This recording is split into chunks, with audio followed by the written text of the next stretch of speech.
Jugée préoccupante il y a 3 ans, la situation économique des États de l'Afrique centrale avait conduit à la mise en place de réformes structurelles au sein de la Communauté économique et monétaire de l'Afrique centrale, CEMAC. La 5e session du comité de pilotage du programme des réformes économiques et financières de la CEMAC, PREF-CEMAC, était le lieu de faire le bilan de ces mesures. Selon les experts, on note un regain de stabilité économique grâce notamment à un meilleur encadrement juridique des activités financières.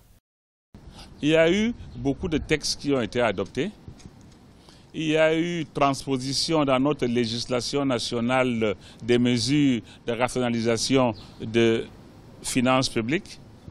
Il y a eu également un effort pour rationaliser la gestion des banques. Il y a eu surtout un contrôle de change plus rigoureux. Il y a eu des mesures pour le rapatriement des recettes d'exportation. Il y a eu des mesures pour la stabilité de notre zone.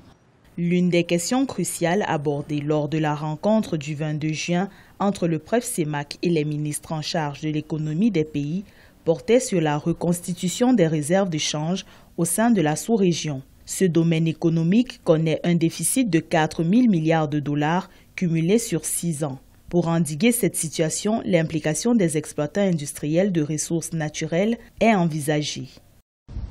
La crise nous montre que nous avons besoin de contrôler notre espace économique. Nous avons besoin d'amener toutes les parties à respecter les engagements.